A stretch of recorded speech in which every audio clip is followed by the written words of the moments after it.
Happy Christmas Eve, everybody. And depending on where you are living in the world, if you are watching this from Europe, then Merry Christmas to you because it is Christmas in Europe right now as the time I am recording this. But it's still Christmas Eve here where I am living and pretty much everywhere in the States. But we're going to be bringing back the Moving Forward series. So I know there's been some people who's been asking when am I gonna finish my Moving Forward series because apparently I have 5 more teams to do. Originally I thought I had 4 more teams, and originally I thought I did the Columbus Crew Moving Forward series, and if I have done, then this is gonna be very repetitive, and maybe this video will be deleted if I later find out that I already done one.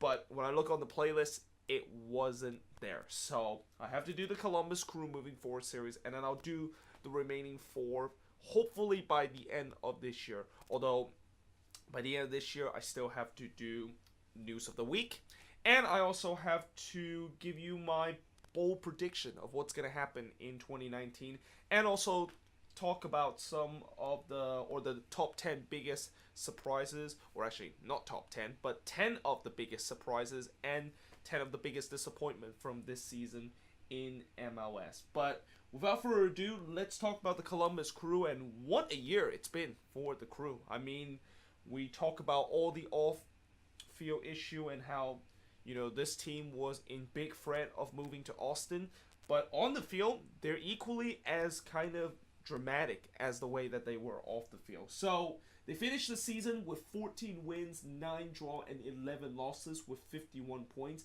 They only scored 43 goals this season, which is really low for a playoff team. But they conceded 45 goals, which is also very low in terms of the number of goals that a playoff team concede this season. And their goal differential is -2. So they're one of the few teams that head into the playoffs with a minus goal differential. And they finished 5th in the Eastern Conference and got to the conference semifinal before getting eliminated by the New York Redbulls.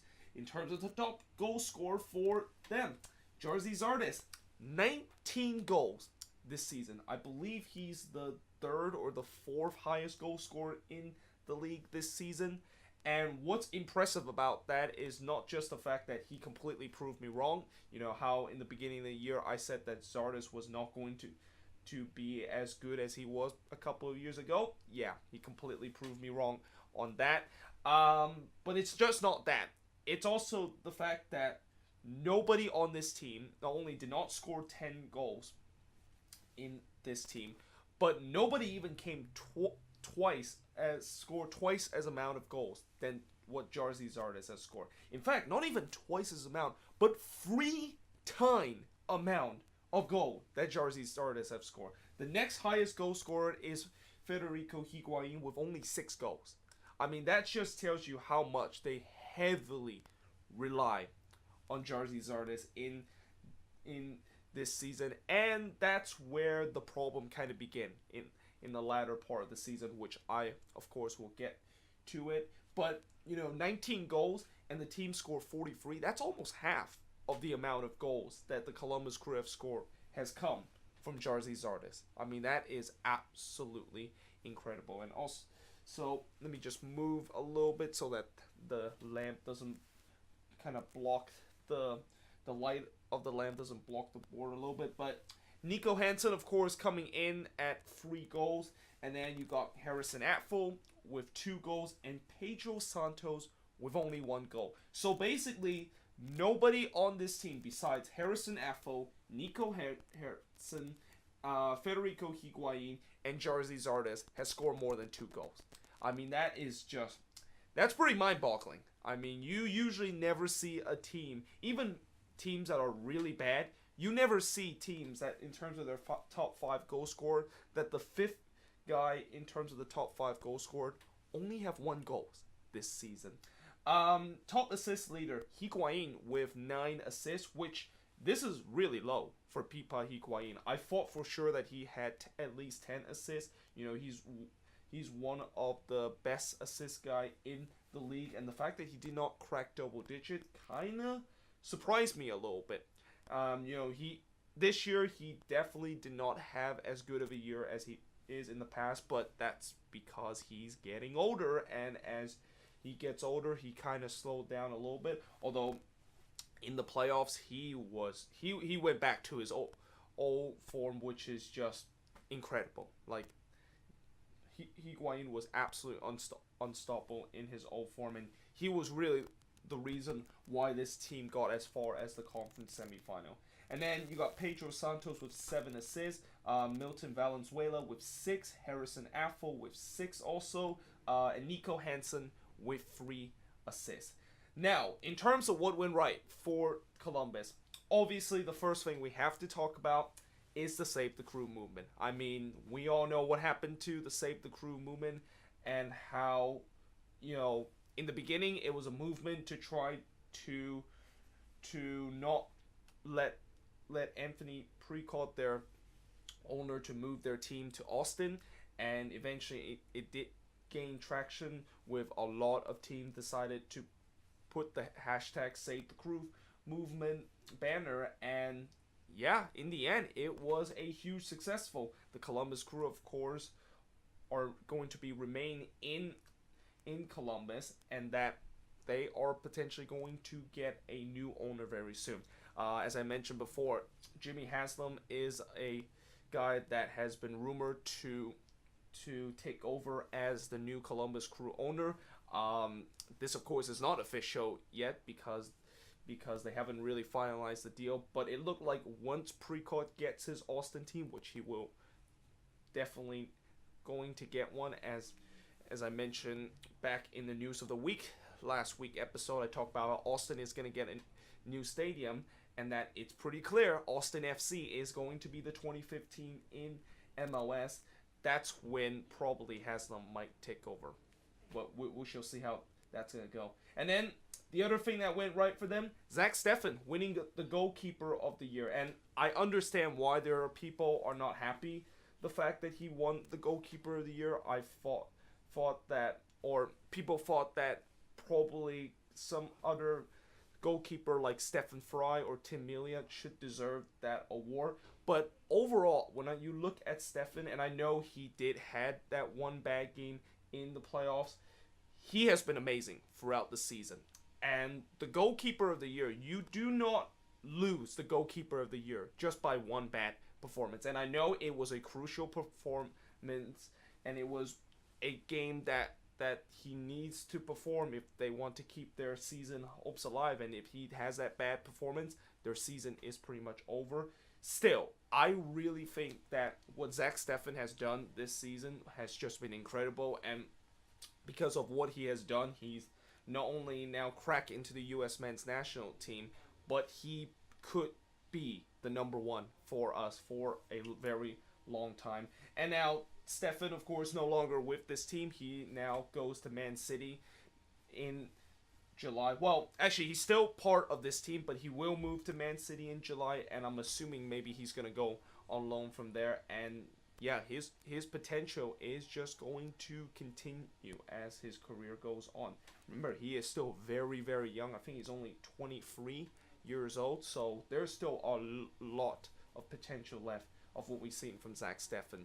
And then Jerzy Zardes with a career year, like I said, he completely proved me wrong. Like, in the beginning, I was still kind of skeptical that he was going to continue this goal-scoring kind of run that he has. Well, yeah, he completely silenced his critic, including myself, and he basically had not only the best year ever, but I think he was even better than when he was with the Galaxy, where he was really on top of the game. And that was when there was a lot of hype surrounding him because, he could potentially be a guy that is the future of the U.S. men's national team, and that we might have found our next striker, and it turns out he was a huge bust. But now I feel like with him moving to Columbus and the fact that he has some kind of a change of environment, and there's always this cliche that people say when you have a player move to somewhere else, and when the players is not doing well, moving to somewhere else might actually help them because it's a change of scenery. And that is exactly what happened to Jerzy Zardes this year, where things were not going well with him with the Galaxy. He wasn't really getting into the starting 11, and most of the time that is also because he was injured most of that time. But he wasn't cracking in the starting 11, and that it felt like his career could go down to a waste. And he of course got out of it. Now he joined a new club, and that change of scenery has really helped him and kind of reignite his form that he once showed back in 2013 and 2014. Now, having said that, do I think he could be in the national team? No. I as much as he's having an incredible form, I think unless if he continues to do this consistently, he might crack into the national team again. He's like, what, 28 now? And, if he's going to have a couple more consistent years, he'll be about 33 or 34. And when that time, that's usually the time when you're kind of near the end of your career. And we don't know if he's going to have this consistent kind of year, because once he turns 30, and usually when guys turns 30, that's when things go a little bit downhill for them. So we shall see. But what still need to improve for the Columbus Crew? Well, first of all, goal scoring. 43 goals this season. I mean, that is really low in terms of not just a playoff team, but they were one of the lowest goal scoring team in the league. And the reason why they were the lowest goal scoring team in the league is because they only have one guy that is scoring the goal, and they don't have a lot of creativity going for it. As I mentioned before with Higuain, he did not have as good of a year as he had in the past, and I feel like teams kind of figured out the fact that, Higuain was the main source in terms of their creativity. And as long as we shut him down or double team him, then Columbus will not have any creativity going for it. And that is exactly what happened throughout these games where Higuain just got shut down, and they just don't have a secondary source. That secondary source should come from Pedro Santos, which Santos, I know a lot of people said that this season he had an awful kind of season because he only had 1 goal and 7 assists, and the amount of money that Columbus is paying him, he should definitely do better than just 1 goal and 7 assists. But at times he does look like kind of that secondary source, and at times he did look kind of decent in terms of that.